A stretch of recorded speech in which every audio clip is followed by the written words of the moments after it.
Punta naman dyan yung lagay ng sako.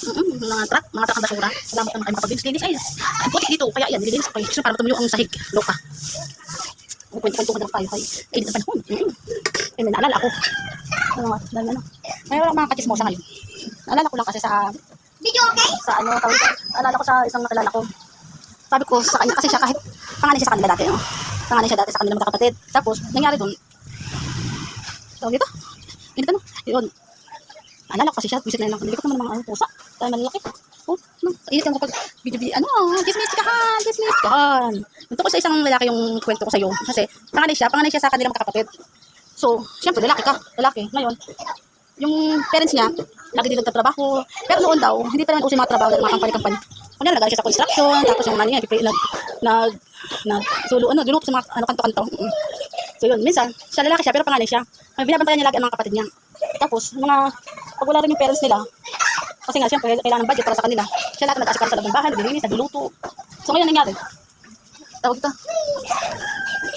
Yung mag-aaral na siya noon, na elementary, siya yung una nakapag-aral Kasi nga pangalan siya yung una nakapag-aral sa school. Ngayon, nangyari, sobrang busy nga ng nanay niya. Pero minsan, hindi naman ganun kalaki ang gastos ng pera dati. Kasi wala rin naman mga galing sa probinsya dati. Sila yung mga parents niya. So, doon siya talaga pinanganak sa probinsya. Tapos, kasi pangalan siya, doon nanggaling yung parents niya sa probinsya. So, doon siya naging pinalaki doon. Ayun, dinala siya sa Laguna. Kaya parents niya, hirap din, di ba? Ngayon nangyari, siya bilang panganay na anak, masyado siya masipag, bata pa. Kasi ang ginagawa niya, tulog pa yung parents niya, madaling araw, umaalis na siya.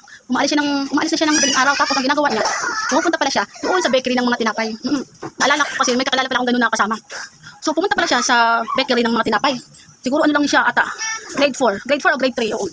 Ngayon, pagpunta siya doon sa bakery, nakikipag-usap talaga siya sa may-ari na gusto niya maging yung taga-benta ng pandesal. Kasi noon, uso talaga yung dinadala sa mga bahay-bahay ba. Parang pinapunta sa tindahan.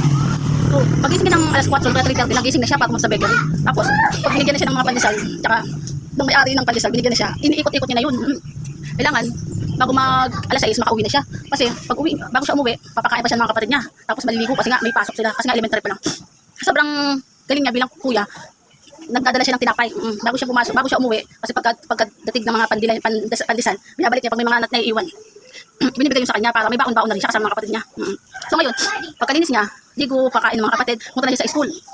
Pag uwi din niya, pagkatapos ng trabaho ng school niya, saka siya magpapalaba, ganyan, maglalaba, alaga ng mga kapatid, kasi mamata pa niya, kanya-kanya rin discount kung saan makahanap ng trabaho. Ganun. Kaya natutuwa rin yung parents niya na kahit sa ganung edad, tumutulong siya sa mga magulang. Pero nagagalit din naman yung parents niya kasi nga, madaling araw pa lang, nagigising na. Tapos, pagka mag-aaral, mag-aalaga, maglilinis. So no choice, ganun na lang ginagawa niya bilang kuya. Ngayon, yung naging college. So gusto ng kuya niya, gawin siyang isang nagdo-drawing, engineer. Pero never, ayaw niya maging ganun ang course niya kasi gusto niya makapunta sa ibang bansa. Yun, yung naka-apply siya kanyang trabaho sa ibang bansa. Nagalit yung tatay niya at nalaman niya yung walang trabaho kasi hindi naman alam na nandun siya kinuhang course. Ngayon, no choice Ngayon, pasalamat. Nga kasi yung paborito niya siya na makaka-experience yan. Nag-abroad siya. So, sa awa naman ng Diyos, nakakatulong pala siya sa parents niya. Binibigyan niya, at least malaking tulong talaga sa parents. Kaya lang sa pagiging binata niya, ang tagal din niya naging binata kasi hindi rin pala seryoso masyado sa karelasyon dati. Kaya pala, gusto niya kasi talaga magkaroon din ng sarili niyang anak. So yun, gusto niya dati magkaroon ng sarili niyang anak kasi bilang isang kuya siya, magkaroon na lang siya ng anak. Ayun, gusto niya. Kasi wala pa mga apo, yung mga nanay at tatay niya, hindi pa nagkakaroon ng apo.